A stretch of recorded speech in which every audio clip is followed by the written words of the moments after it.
Hello, I'm Stewart White, and first of all, thank you very much for watching this podcast. If you don't know who I am, for more than 37 years I was the presenter of BBC Look East in the Eastern Counties. I've interviewed hundreds and hundreds of people, but when I retired 4 years ago, that meant that the conversations stopped, at least for me. But of course, there are big conversations going on everywhere you look, and that's what this podcast is about. We want to hear from people about their lives, about their politics, and about everything in between. And we want to hear from you about who you would like to see sit down for a conversation with me. But first of all, my thanks to our sponsors, Help Alert. So if you're worried about somebody falling over and nobody being available to help, or if you're worried about it yourself, then why don't you just try one for 14 days? It's absolutely free. This is all you do. Contact helpalert24.co.uk. It could save your life. So let's get into it with our first guest. He's Clive Lewis MP, the MP for Norwich South. He's towards the left of the Labour Party, and he has some very strong thoughts about the current Labour government, about the current Prime Minister, and about some of our policies regarding things like immigration. Clive, I think we should say first of all that I worked with you for 15 years before you became an MP, and you were always interested in politics. Now you're making your life in politics. Is it everything you hoped it would be or not? More, I would say. I don't think 15 years ago, when I first thought about going into politics longer than that, there was a kind of stability to politics. I think we look back in hindsight. I know a lot of people think that we went down a different fracture of reality after 2016. But I would go back to 2008. I think that was when things really changed. But I never saw that back then. And I think now, after 5 years in politics, you're considered a veteran because so much happens. And I've been around it for more than 10, 15 if you include as a candidate directly involved in politics as opposed to reporting on it. And it's been a roller coaster. So you've been a reporter. Nobody trusts reporters. No, that's right. You've been a politician. Nobody trusts politicians. That's right. So does it disappoint you that we as a nation appear to have lost trust in politicians? It doesn't surprise me. Does it disappoint you? Does it disappoint me? No, it doesn't actually, because it would disappoint me if the public hadn't lost trust in politicians, because it really does feel that they're not delivering. I've had colleagues who've really, sometimes I think I won't name them, but sometimes I feel there's a lack of self-awareness when they talk about the fact that, we all live now in houses with alarms on them and bulletproof glass and things like that. And sometimes you get MPs who will talk about that as the victim. And it's not pleasant. But I often ask myself, well, why do MPs now find themselves in a situation where you can't hold surgeries without security there, while you live in a house with panic alarms and so on? And yes, there have always been people who are a security threat. Right? That's just inevitability in politics. So why is it worse now then? So it's worse now, I think, because the compact between politician and the public has broken down. And I could say, well, that started and began in 1979. I could make that point. The post-war compact, which is you work hard, you can raise a family, you can expect an increasing standard of living, and you feel that politicians and politics is responsive to your needs as things change. I think that relationship has become disconnected. I do have a problem with some of this, because actually, if you look at it, we look at your Labour government now. They made promises when some of them I suspect that you disagreed with in the manifesto. Yes, that's right. I would say so, yeah. And now the left of the Labour Party appears to be forcing them into a corner where they can't keep those promises. No. So I would say you have to go back a little bit further than the manifesto. I would say you have to go back and understand the context in which Keir Starmer was elected Labour leader. And I think that was the start of the trajectory. The trajectory for... Was that flawed then? Is that what you're saying? I think if you look at the research that's been done, there have been various books written. There was a project by a certain part of the Labour Party, the 4.5% as they're called, people who would consider themselves old Labour right, Blairite, who have no kind of route to power in a time frame they felt considerable, and they used, I think, Keir Starmer as a Trojan horse, if I'm honest. So if that's the case, why did you accept what was in the manifesto? Why didn't you say, I don't agree with that? Well, if you look at the 5 years before, the suspensions, the expulsions, the silencing of debate and discussion inside the party, if you wanted to be a Labour MP, I would say if it wasn't for the snap election, a lot of us don't think we would have been Labour MPs if it wasn't for the snap election. So there was a culture of, would I use fear? Yeah, in that run up to the election. So and people would say discipline. Yeah, but so that's self-preservation. Is that an element of self-preservation, but also an element of being able to try to find out, and also understanding the country wanted rid of the Conservative government after 14 years of the chaos, the mini budgets, the Brexit shambles, etc., etc. So also an understanding that I wasn't calling the shots, we weren't calling the shots. But you said that the left have cornered the government into. If you look at the MPs who were rebelling over welfare, they weren't campaign group. They weren't even what you would call the left. They were people who were in touch with their constituents. They were people who had an understanding of what they thought Labour was there for. But you look at, say, the two-child benefit cap. That's something which a couple of years ago, both the now Chancellor and the now Prime Minister were saying, we would like to do it, we'd like to remove that if we could, but we can't afford it, so it's not going to go. And now they've shifted, and that's pressure from the left, isn't it? No, you say the left, but actually it's pressure from the public. People, when they voted for Labour, voted for change. Yeah, but and if you look at the figures, it's something like 32% of people who voted Labour last time. It's a pretty low figure. Think that it was right to remove the two-child benefit cap. So that's Labour voters, not Labour Party members. But there's also an element of, I think, conviction politics, which I think is missing here. I didn't come into politics to have, around about a third of the children in my constituency, within stone's throw of where we are now, not able to eat properly, not able to live in a warm home, and all of the consequences that entails for living in poverty. That's not what I came into politics for, and it's not what most of my colleagues came into politics for. And you use a phrase there, which is, you couldn't afford it. We could afford it. It's about choices. And socialism, which I am a socialist, has always been about the language of priorities. And we think the Labour government got its priorities wrong. Now, I didn't in order to get it wrong and correct that, in your view, they've had to break a promise to the electorate.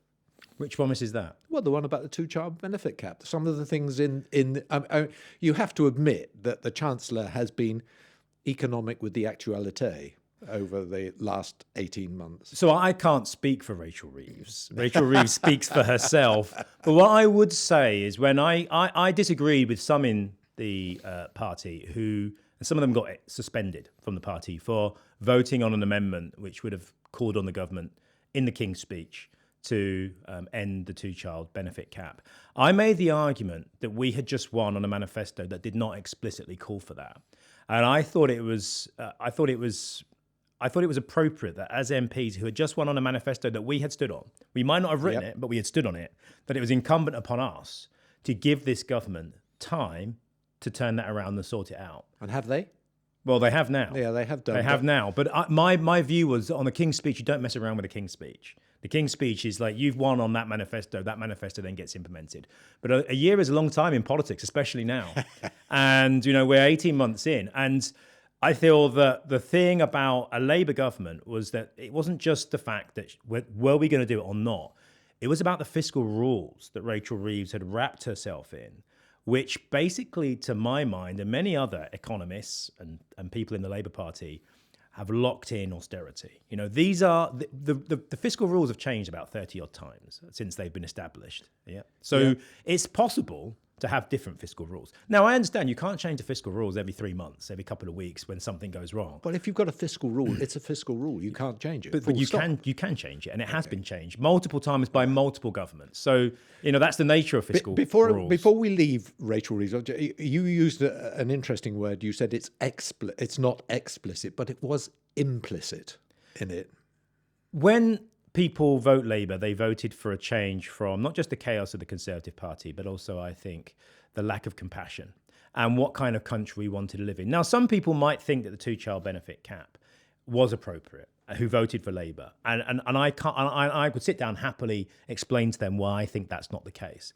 The kind of country we live in, and one of the reasons I think why we have the rise of populism, both on the left and the right, is that people feel that mainstream party politics isn't doing the things that they want. Now, I understand that for some people on the right of politics, the two-child benefit cap is part of the problem. I get that. But I didn't come into politics for them. I came into politics for people who think that children in this country, the sixth richest country in the world, shouldn't be living in poverty. And there are choices to be made. Did you come into politics to stop immigration? I came into politics. So did I come into politics to stop immigration? No, because I wouldn't be sat here if it wasn't for immigration. So I didn't come into politics. When you hear arguments from the Home Office, from the new Home Secretaries, about cutting the number of people that come here, what's your reaction to that? My reaction is any government of any country has a duty to ensure that people feel secure, that they have sovereignty, and that their borders are secure. That's not negotiable. Everyone understands that. And a lot of people think that our borders are not secure. Yes, I understand that. Yeah. And the Boris wave was a reality. Post-Brexit, he opened up the doors, and that happened. Is that right? Well, clearly the British public don't think it is. I don't think it is. I actually think you should have control of your borders. But do I think immigration is a bad idea? No. And you ask anyone in the business world who thinks immigration... Who would you allow in? So I think a fair immigration system. Well, you've got two things. Let's not conflate asylum and immigration. No. But let's just talk about immigration. We have a declining birth rate. We have an aging population. And that's not just happening in this country. It's happening across Europe and the US. Less so in the US, but definitely in Europe. There is going to be a necessity, apart from training our own people, ensuring that jobs are properly paid so that people can work in them without living in poverty, without being on universal credit. 60% of universal credit recipients are in work. You're going to have a situation where you're going to need more people. It's just a matter of demographics. You need to have a controlled process, one that doesn't just take the best and the brightest from countries that are already struggling, but one that actually gives something back that enables our economy to grow and be sustainable. And that's what immigration should look like. So you wouldn't take the brightest and the best. You would take people who are a lot of unskilled people? So I think this is... So take, for example, nurses in the Philippines, okay, or nurses from the Caribbean countries, which is something we've done before. When I was talking to when I was talking to the Prime Minister of Grenada, he said, we understand that we train people up in Grenada, okay? It costs a lot of money for us to do that. And then because we can't pay them as much, the United Kingdom takes them and brings them to the United Kingdom. What we would like to see is some kind of reciprocal agreement where we understand they will benefit from working in the NHS, but make it a time-limited process. They come and work, and the deal is they then come back and bring some of that experience to Grenada. If they then come back to settle in the UK, fine. But don't just take from us, give something back. I think that's a fair approach to it. So you're saying deport them after a while? I think it's it's a reciprocal agreement with the country they're from. But I mean, that's just one thing. But I mean, there are going to be people who comes here. There are going to be people. I think, Stuart. Sorry, I'm raising my voice now. But I think there are going to be people who come here and who want to settle. And there's a question here: if we want people to integrate, if we want our culture to develop, and we don't live in aspic. Culture constantly evolves, but if we want to keep the tenets of our culture that we appreciate, then that means integrating people. And for people to integrate, they need to know that when they come here and they contribute and they help, they have a secure place in our society. So has the Home Secretary got it wrong? I think where she's getting it wrong is there's some policy detail, which we'll see in the white paper when it comes out. All we've heard is a speech where there were some things announced. We'll see the white paper. How did you react to that speech? Well, I think the stuff about taking jury off people, some of the rhetoric, I think. So there were ministers going out talking about some of the most extreme parts of this. It's like, who are you talking to here? Because you're never going to placate those people in politics who want zero immigration, who want zero asylum, and actually want to deport British citizens from this country. You'll never placate them. So who are you trying to appeal to? That's the question I would ask. So she's got it wrong? I think she's got some of the components of what she's articulated wrong. But I also think it's the tone of this government.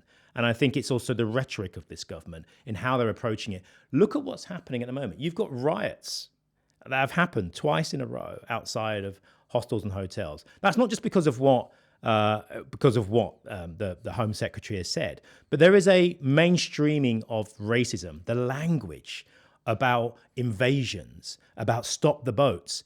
I think sometimes we have to take a pause and just think about how are we sounding, and what green lights are we giving to those who perhaps have, who I think, would happily see, race riots and so in this country, which I don't think anyone really who has a vested interest in this country would want to see. So the Home Secretary is stoking those flames? I think the language, the tone, and some of the approaches, I think if you look at the speech, the Rivers of Blood speech, someone in number 10 knew who gave that speech, where that phrase comes from. And I think when you look at it like that, you have to question whether the stoking of those flames is a good idea. And I would say it isn't. Get control of the borders, get control of immigration, sort out asylum, but do so in the least inflammatory way possible. I'm not sure this government has necessarily called that right. When you say somebody in number 10 must have known what was, you think the Prime Minister is behind it? So I actually don't. Who do you think is then? If it's somebody in number 10. So I think, I couldn't name who it was, who writes his speeches. I don't know off the top of my head.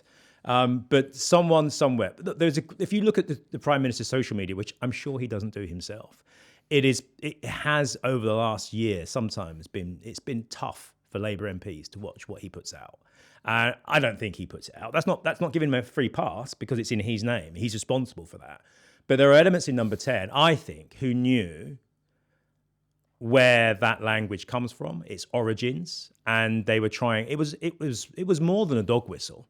It was a direct reference to the Rivers of Blood speech.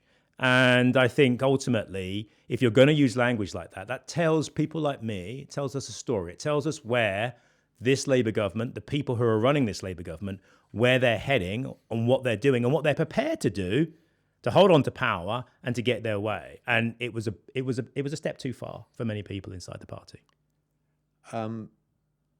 Somebody who was very senior in the Labour Party a few years ago said to me that actually people can talk about power, but actually if you don't have power, politics isn't much fun.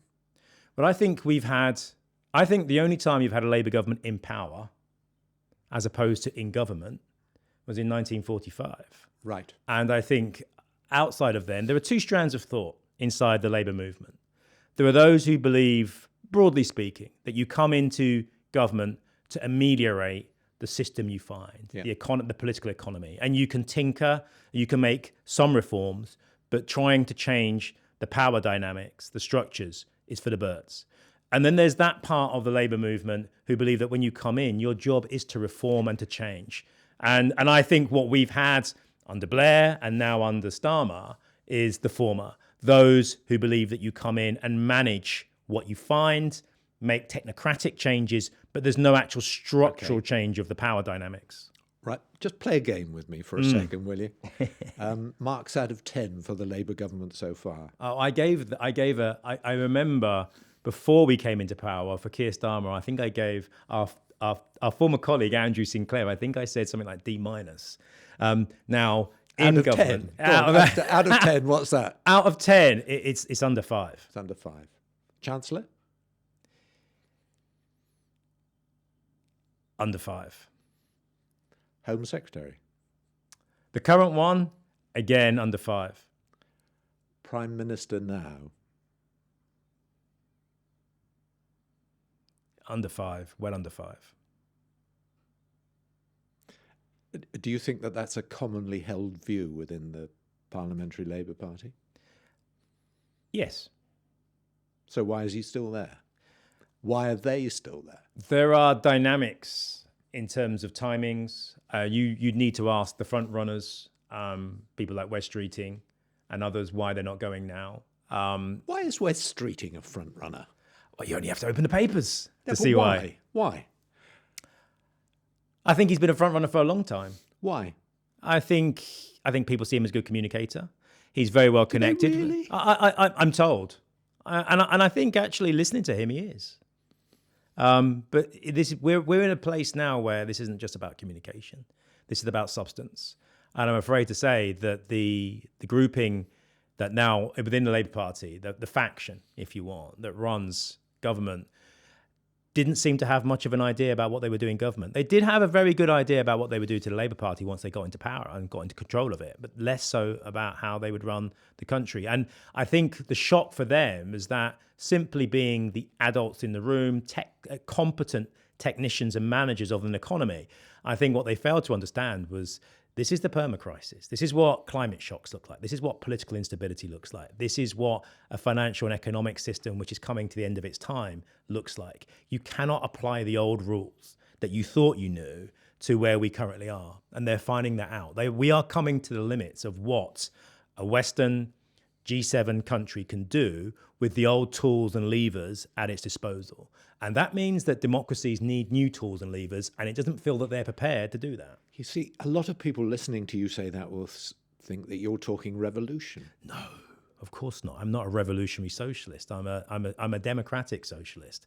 And I actually believe that you can change the economy to work for the vast majority of people in this country, as opposed to having a system where it works for fewer and fewer people. But you will know the George Orwell quote, everybody's equal except some people are more equal than others. And that always happens whenever you have any kind of attempt at something like this. Well, I wouldn't say that 1945 that happened. I would say that we're still dining out on the remnants of 1945. The fact that if anyone in this room now became sick, started convulsing, I could phone a number and hopefully an ambulance would turn up and they'd be treated. No one would ask what their insurance was. No one would ask what their ability to pay was. They'd be treated. That's something we take for granted. That came from that socialism. That's a socialist concept. The fact that we're all equal when it comes to health. Just supposing that somebody on the left of the party, say,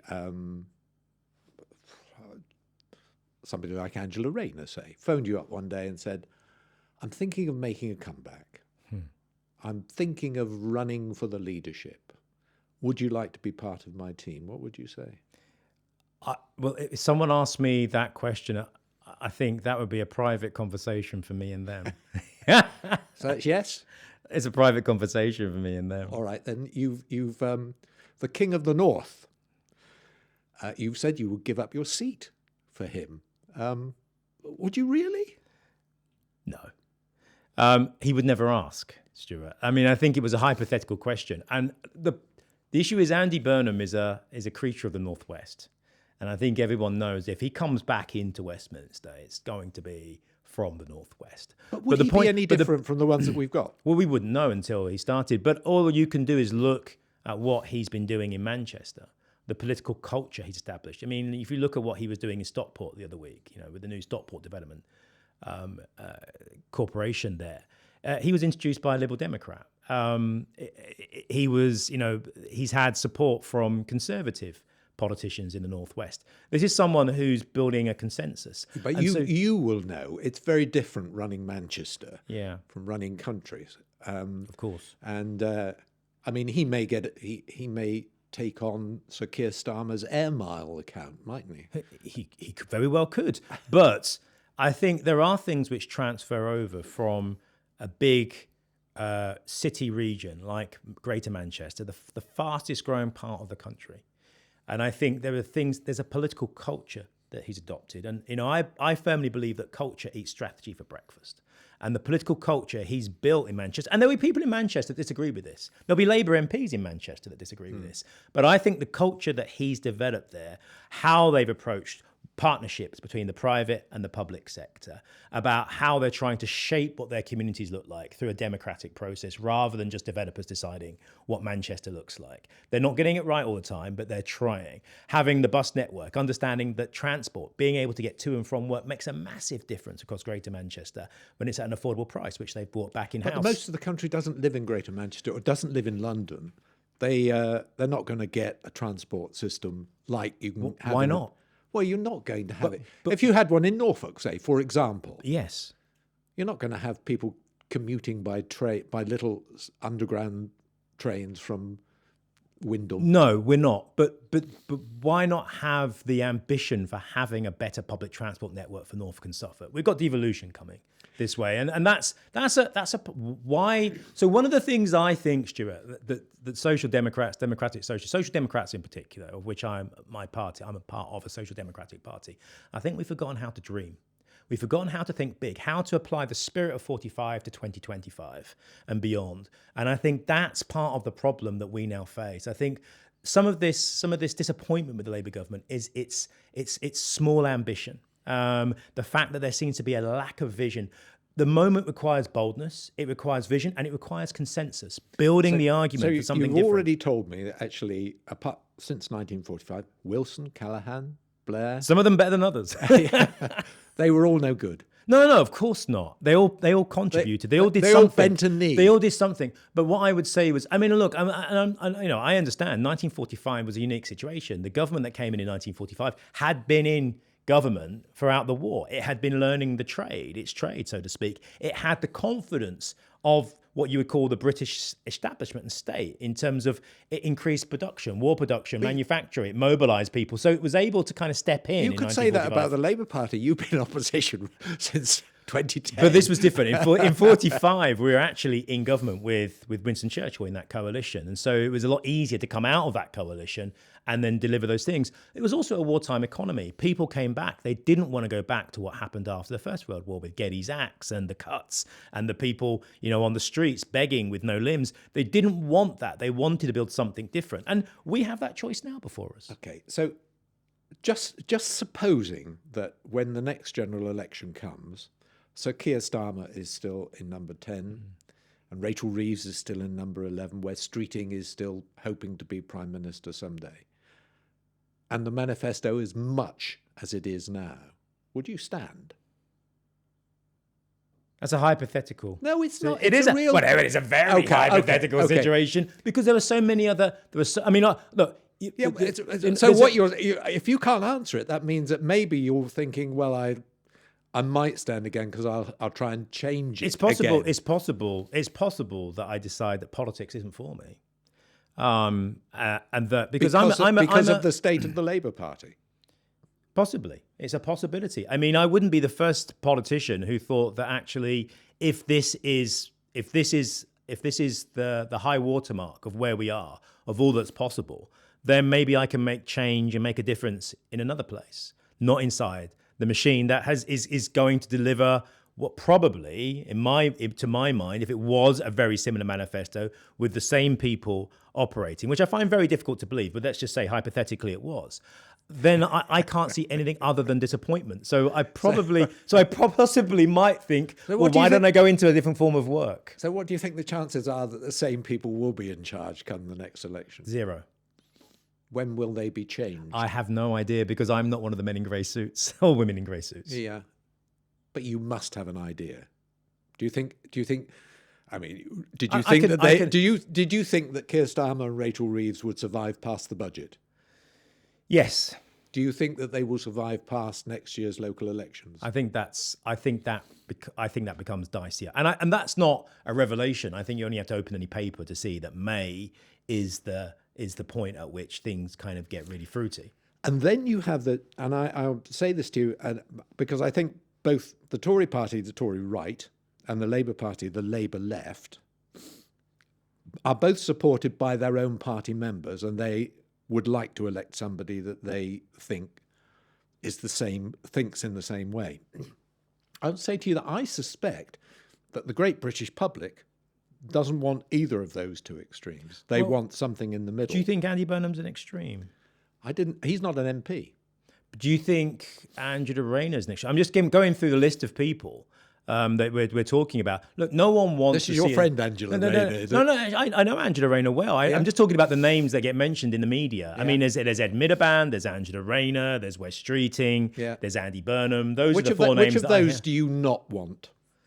I think for me, someone who is kind of diametrically opposed to the values that I think the Labour Party should represent in many areas would be Wes.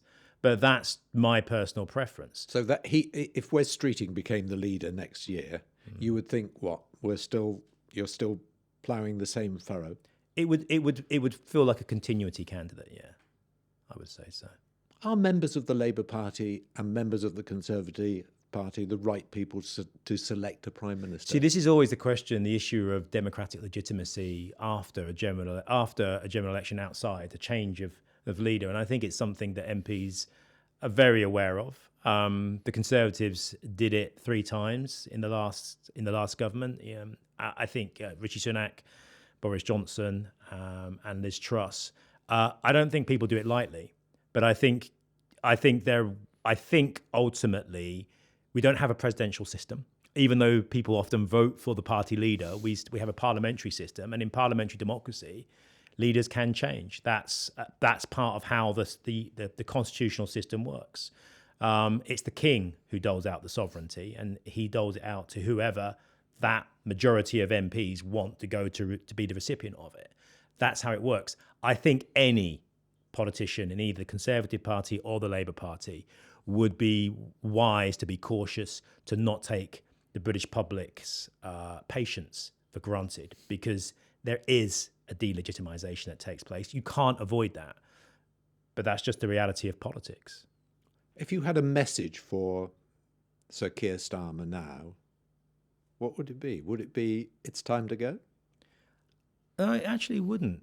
It would actually be a question. Why? Why say what you said in 2019, 2020, and end up here? I do struggle with that, because I don't think Sir Keir Starmer is a bad person. I don't think anyone in my party is a bad person. I think lots of people come into politics for different reasons, and I completely accept that. But mine would be a question of why. How could you go from where you were to where you are now? I find that journey both amazing and also quite troubling. Quite troubling, and it wouldn't be advice I would offer him. It would be a question I would ask him. How did you do that? I think the consequences of that are very plain to see. But it would be a question: why did you do that? And when you see him cozying up to the President of the United States, do you throw something at the television? No. I think there's a balance to be struck. I mean, anyone who found themselves in number 10 post-Brexit would find themselves in the Oval Office as the junior partner. Yeah, but you don't have to cozy up, do you? No, you don't. And I think there is a large part of the British public who probably felt very uneasy about the way that President Trump now treats the Prime Minister of Great Britain. And I think it does make some of us cringe. There is a line, I think, across which many Prime Ministers wouldn't step. But Sir Keir did. I can't understand the dynamics of that in his mind, why he did that. But ultimately, you do have to play ball with the President of the United States. It's an ally. He's a big player economically, a massive player economically, especially post-Brexit. You need that deal. You need the best deal you can get. We got it. But I think there's also a level of, but at what price to our international reputation? You see, right at the beginning of this, I asked you if politics was everything you'd hoped it would be and whether you were enjoying it. And I understand that you say you've enjoyed it more or you're getting more from it. But actually, there seems to be a massive level of frustration. Yes, because I think I'm watching, many people are watching. You look across Europe and you look at the US, and you can see a form of politics coming which is based on division. It's based on scapegoating. It's based on lots of other things, but that's part of its narrative. And I don't want to see that in this country. I mean, I love this country. I love it. I mean, I served in the army. I love this country. And I think it's better than Nigel Farage. I think it's better than the politics he represents. I get that he's a complex individual and he represents different things to different people, but there is a core of what he represents. You don't get 20 classmates coming to you to say this guy was a racist to me. There's a core of what he's about. It isn't pretty. It isn't pleasant. And I think this country's better than that. And so I guess my frustration is we have a once in a generation opportunity as a Labour government to do different and to make some lasting change. We don't get the opportunity very often. And I feel we're squandering it. And I don't want us to squander it because the consequences are just so grim. I just must say that Nigel Farage, of course, does not recognise those claims which are made against him. But I think it changes, but I know what you're doing, but yeah. And the country can be healed by a government which a lot of people...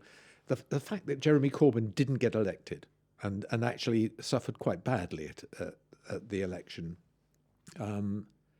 indicates to me that maybe the British people don't want a really socialist government any more than they maybe eventually will wake up and discover they don't want an extreme right wing. No, so I think when you say socialist, I think this is how I would describe socialism in terms of the current context. It would be having a public national healthcare system which didn't outsource to the private sector. I think that would be, I don't think that's an extreme statement. It would be about reducing some of the levels of wealth inequality in this country. It would be about giving back the essentials of life. So water, food, energy, bringing, obviously not food into public ownership, but putting limits on the amount of price rises and price gouging, helping small and medium-sized farmers. It would mean taking out some of the extreme profits that are made in the energy system, the water system, giving back democratic control. And by that, I don't mean a kind of top-down 1970s style. I actually mean a kind of modern 21st century democratic cooperative possibility. It happens in other countries, we can do it here. But I think the cost of living crisis, which is driving so much of the angst of people, the only way you're going to deal with that, it's not just through wealth taxes and taxation, it's also going to be through actually having people, the public, having some sense of ownership over the basic essentials in their life and keeping those prices down. I think if you do that, that isn't radical socialism from my perspective. That's basic social democracy. I think there's a big appetite for it. But I do understand politics is about different ideas. And there are people who think the market knows best, and they've had their way for the last 40 years. But there are others who think the market has its place. But there are increasingly now areas of life where people say, you know what, enough is enough. I don't want my water polluted. I don't want, 30% price increases. I want some kind of control over it. And I want to know that my children can drink clean water at an affordable price, that I can feed my children, and that I can heat my home. I don't think that's radical socialism. I think that's where most people in this country think we should be. We can argue about how we do it, but at the moment, that isn't happening. So I would suggest that we make some changes. I call them tweaks. Some people might call them more than that. It's not happening under a Labour government. It's not, and that's a problem. Clive, thank you. So that was our first podcast guest, Clive Lewis MP. I hope you found it interesting, perhaps thought-provoking as well, and perhaps you learned something about politics in general and politics in particular about the Labour Party. We'd love to hear what you think. Please get in touch through the social channels, or you can contact us by email at podcasts@stewartwhite.co.uk. Thank you again for watching, and we'll see you very soon.